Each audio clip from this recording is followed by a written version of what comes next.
Howdy doody. Welcome back to the ranch. This here is a little boulder. It's not just a boulder. It's a rock. No, it's not a boulder. This is actually a carburetor from 1941. And it's not off of this International, but it is an International. This is actually what they used back in the day to start diesel engines off of gas. Interesting concept. Today, we're going to be rebuilding it.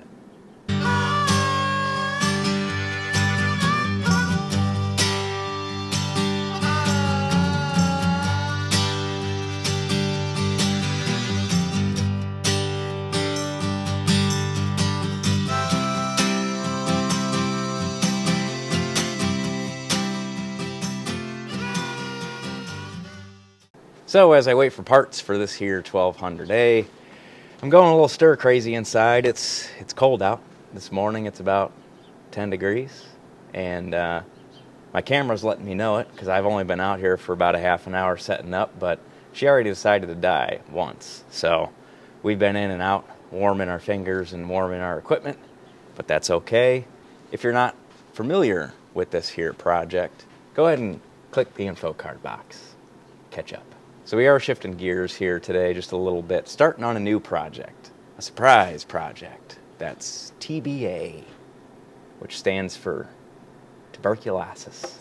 Part of that project involves this carburetor, which has been sitting in the machine for over 20 years. I don't know the exact date, but as far as I know, it was early 2000s. So I'm just kind of predicting the future and knowing that I'm probably going to have to rebuild this thing. Like I mentioned, the purpose of this carburetor is to start a diesel engine. If you have any idea what this project is that I'm referring to, take a guess in the comments. If you follow me on Instagram, you probably have a better idea, but that project could be coming up in the near future. My lips are not working this morning. Starter engines that you know of today are just powered by 12 volts or 24 volts. They're just a small starter motor that spins the flywheel of the bigger motor, engine, whatever. And that's how you start anything, a car, piece of equipment. But back in the 40s, up until, I want to say the 70s, 80s, maybe not that far, the starter technology back then wasn't big enough or powerful enough to turn over big, heavy equipment or big engines. So what they did, the solution to that, what Caterpillar did, which is the more common or well-known system, is they had what was called a pony engine or pony motor. Stay gold, pony boy. And that was just like a one-cylinder gas-powered engine that you would either start by, you know, a 12-volt switch or a pull start like a normal lawnmower. That then rotated the bigger engine quick enough to start it. You know, that was their solution to not having a powerful enough electric starter. International, however, had a different system, and it was much more intuitive, in my opinion, just cooler. Cool, go, no doubt. I guess is a good way of putting it. What they did is they actually made a diesel engine that had two sides to it. One side being the gas side, which was the starter side, and the other side being the diesel fuel side, but they all fed into the same cylinders. But they had separate chambers in those cylinders. So what they did was they had a valve that would basically open and lessen the compression of the diesel engine. Now it'd start the engine. And it was just a 1 RPM type of thing. You couldn't rev it up on the gas side. It was just, a simple system to get the engine started and get it warm. And then you would throw the lever back in to go up to the diesel spec of compression and throw your throttle up of the diesel fuel, shut your gasoline off, and then it'd be running on diesel. So it's a very interesting system. This is the carburetor that would start the gasoline side. So anyway, there's your history lesson for the day. Let's tear this thing open. I threw it in the old bucket of carburetor cleaner here for the last 2 days so it could soak. I kind of cracked the bolts open so it could get into the bowl and soak her down. So I'm going to throw you on another view here and let's open this thing up. Okay, so like I said, I already had this loosened up here, so I'm going to finish getting these screws out of here.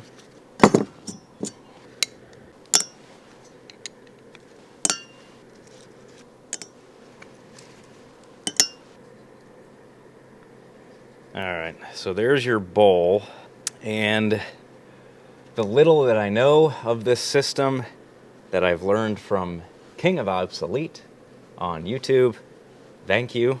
I know his weather's a little worse than ours here. So we woke up to minus 21, but feels like minus 34. Heat wave. What I know of these bowls is the rule of thumb is you just don't touch this float. It's a pain to get out, apparently, and if you look at it in the wrong way, it'll break. So, and it looks relatively clean in here. So what I'm going to do is just throw it in this jug of carb cleaner, let it soak while I'm cleaning the rest of the parts, blow it out with air later. This tube here is your main jet, I guess you would call it. All it is just a tube that comes up through this hole down here, which is tough to see, but when we remove this, should be able to see it better. That's your main source of fuel into your intake. And then this flapper here is just your choke, and that's essentially your throttle, because there is no throttle on this carburetor setup. Like I said, it's just one setting, one speed, and from what I remember, this is locked solid. It is rusty in there, so that's going to be my main issue today, is getting that butterfly free. And that's all there is to it. So I'm going to go ahead and grab my carburetor kit that I ordered online to see what all came with it, other than this gasket here, and we'll get cleaning. Okay, so here's our little carb kit. I hate working with gloves, but it is just brutally cold out here.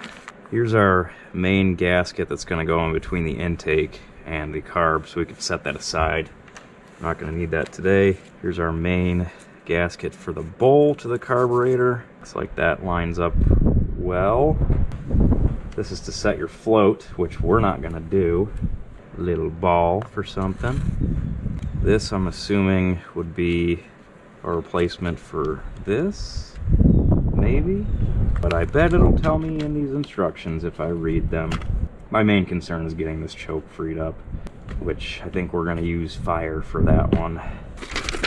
International F8 diesel gasoline starting carburetor. I am going to study this, see if I can kind of figure out what goes where, and you guys are going to sit tight for a second while I figure this out. Alright, we're going to get into this.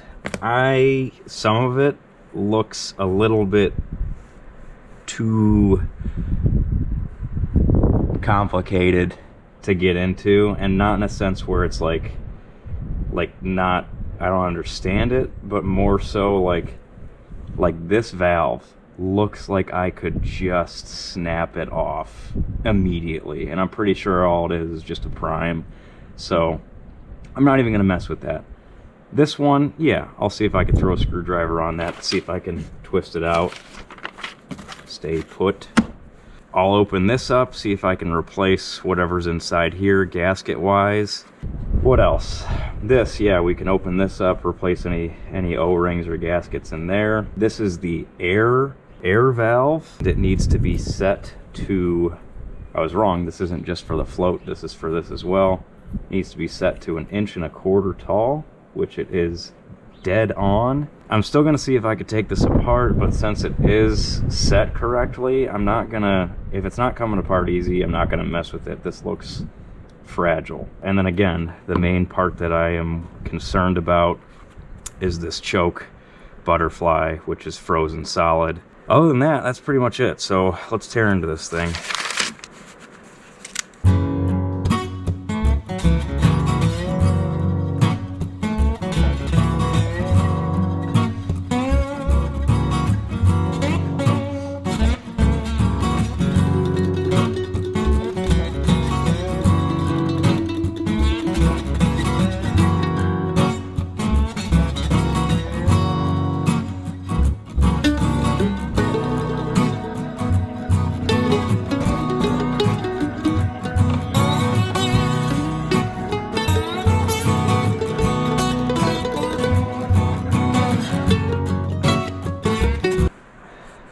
gasket is rock hard, so my little butane torch is warming up inside because it's just too cold out for it to be sitting out here. So when I do get that back out here, I'll see if I can really heat this up to get the rest of it off. But anyway, we're gonna move on.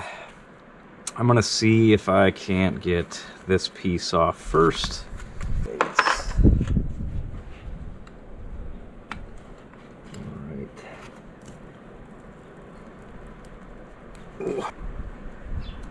Dang. All right, let's see what you got, little buddy.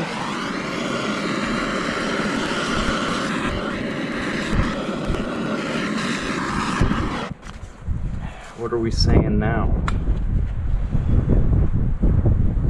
There it is. Ooh. I really think this is just a, this is just meant to act with the float system, and it just needs to move freely. And I think in order to get this out, I have to pull this piece off, and I am just not interested in doing that for what this is. This little copper O-ring looks to be in good shape, and I honestly got a felt one or a paper one with the kit, and I would rather have a copper piece.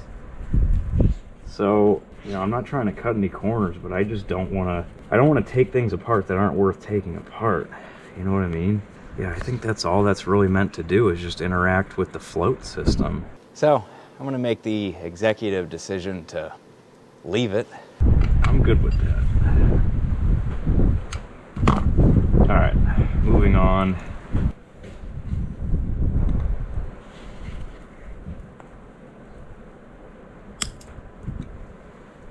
This is another one that I really don't want to overdo. I'm just gonna see if it comes loose or not. No, that's not gonna go. See, and I just damaged that brass, and I don't want to do that. Again, gonna leave this one too, just the way it is. It's frustrating. I would really like to understand the system by getting into it, but all I think that is just a tube that goes up to that hole right there, and all we really essentially need to do is make sure there's no obstructions in there so the fuel can flow freely. So again, another thing I just don't want to mess with. Is that, I already had that loose. Eventually I'm going to have to fix that. This is actually a piece of tubing that comes in here, and that was frozen solid. I ended up breaking that off when I was taking the carb off, but I'll clean this up. That'll be a vacuum leak if I don't do anything to it.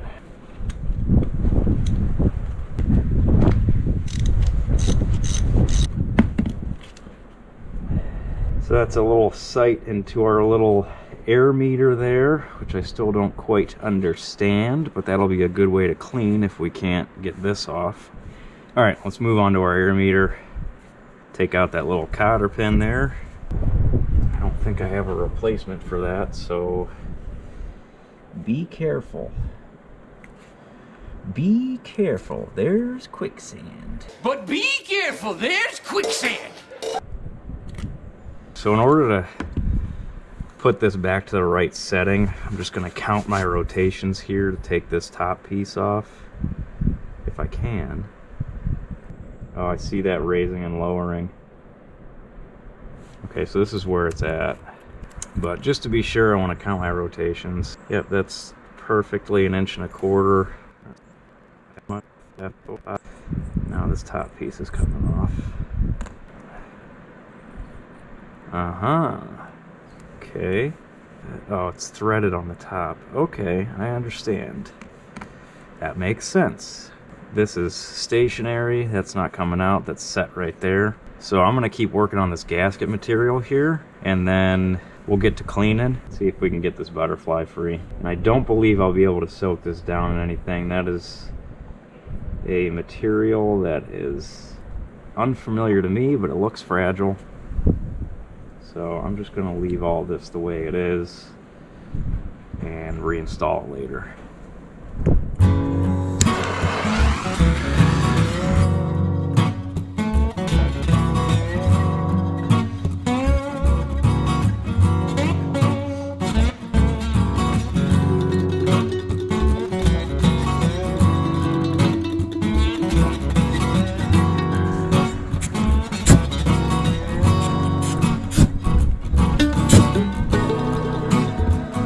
Was that necessary?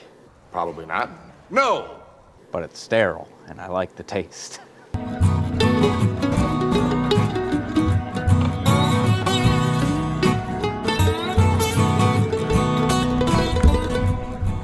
All right, this is probably as far as I'm gonna tear this thing down. Last step then is our little butterfly. That gasket actually cleaned up quite nice. So I'm gonna throw some heat on this thing, see if we can't get it moving. A key that you need to pay attention to if you're ever in this situation, you can't force anything. You're either gonna break something, or if you throw like a screwdriver down onto that butterfly, you risk bending it, and then you'll never get it to seal properly. And that's the main thing with carburetors that you're battling when you're rebuilding them, when they're stuck and rusted. If you just slightly bend something or you break it, you're pretty much screwed. And this carburetor is unobtainium. You can find them, but I'm pretty sure they're like $700 a pop rebuilt. So definitely don't want to overdo this one. And that's why I'm kind of skipping things that aren't feeling like they're going to come loose easily. But this butterfly, I got to get loose. So heat is going to be our friend. All right, let's see if we can get this thing freed up.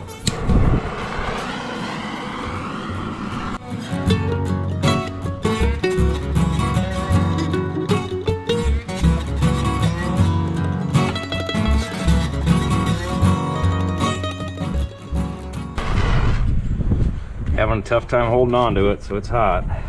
Maybe some PB Blast, which I wasn't smart in any way and didn't bring this in last night, so let's see if it even sprays. Yeah, it does. Locking pliers. That's not moving. That's slipping.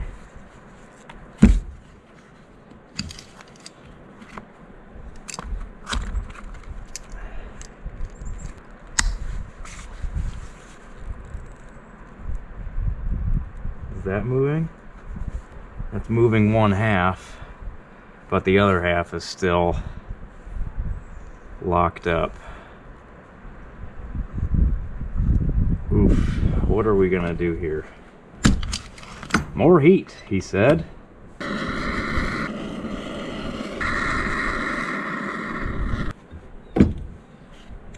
It is not looking good. I wonder, because my joint here is slipping, I wonder if I can weld that back together. Because this side is turning, but this side's still stuck, but I'm slipping here. So let me get my welder out and see if I can't kind of booger this up a little bit to make this more sturdy. Get it to grab again. Yep, it's that time of year again. Went inside to use the John, reaching through 8 inches of Carhartt to grab 2 inches of Pecker. Anyway.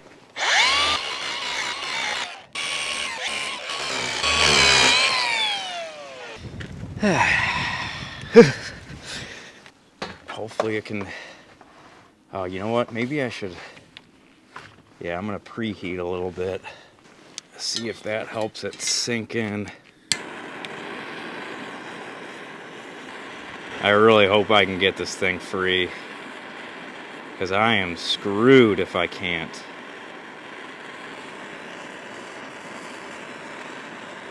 Just lit my glove on fire by accident. Alright, that's good and hot.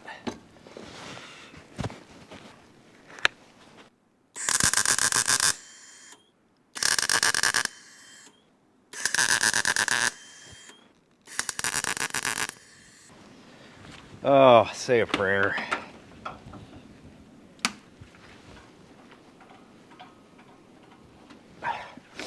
Baby Lord Jesus, in your golden fluffy diapers.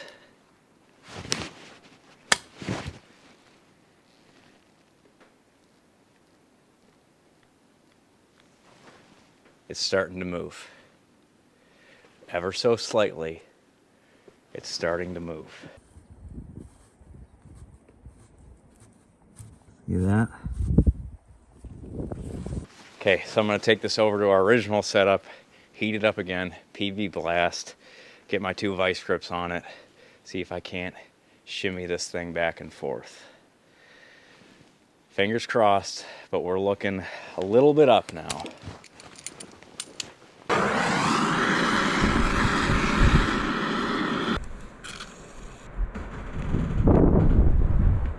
Still not free yet.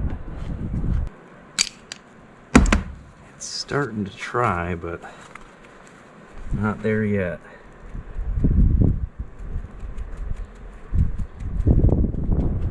Oh. Oh, it's starting. All right. Okay, let's go. Just keep working it back and forth. Nice.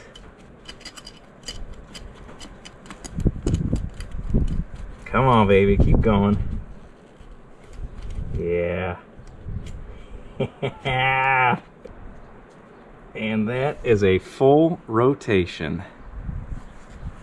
Sweet. All right, against all odds, he does it again.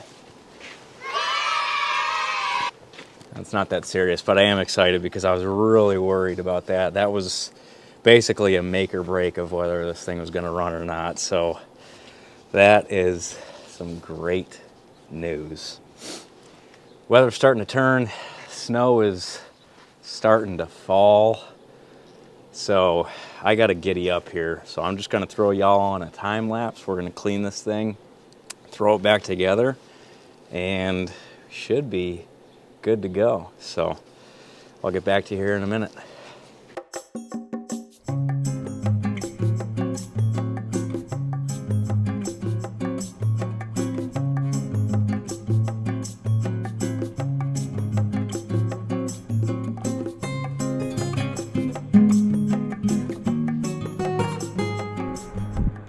So just a quick interruption. All I'm really doing here is just spraying this down as much as I can with Carb Clean, scrubbing it obviously with what I can get in there, what I can fish in there, and then just taking compressed air off camera and just spraying her down.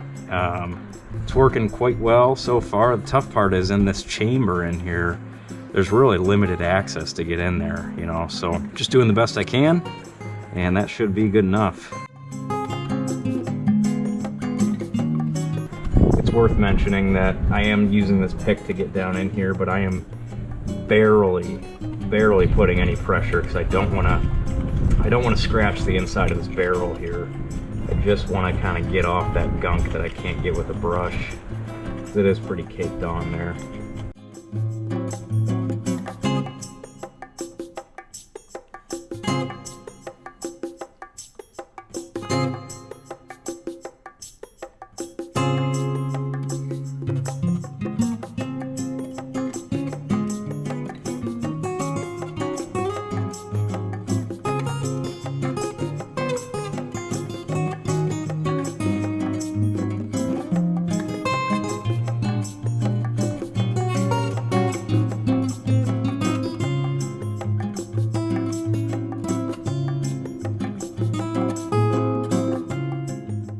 Found what that piece is for.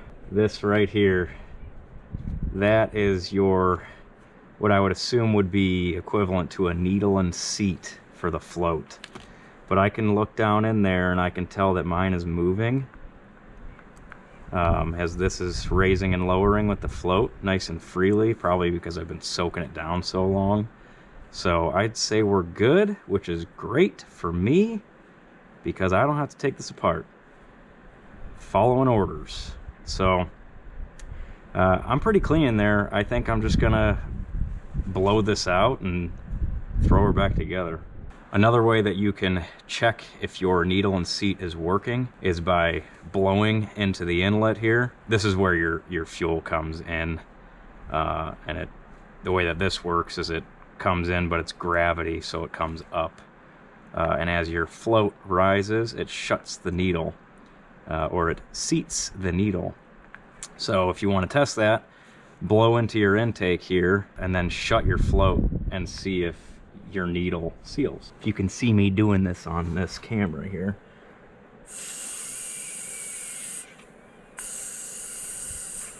That's how it works. All right, so with that, let's throw our gaskets on, put this back together.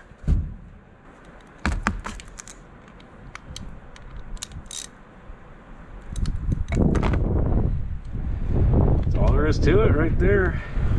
Done. All right, y'all, that's gonna do it for me today.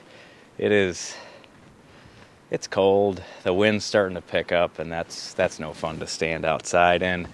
So I'm gonna clean up and get my butt inside. I know it wasn't the most interesting video today, but I wanted to do something. As you can see, the truck is white, full of snow. So I just wanted to get out here and work on something. This had to be done at some point.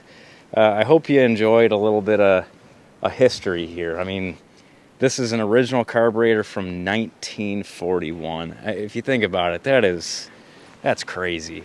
The fact that we got this thing freed up and moving is beyond me. I mean, that's the stuff that's rewarding, you know. It's like a reward. But anyway, even though it wasn't the most interesting, I hope you guys had a good time. If you did, let me know by liking the video. Comment, let me know what you think this thing's going on. It's going to be a really interesting project, that is for sure. I'm excited for that one. Yeah, let me know what you think it's going on. Other than that, like the video, share it, subscribe to the channel, all that fun stuff. And with that, I will see you all on the next one. But don't forget, even if it's cold, don't be afraid to grab that wrench and get after it. See you next time.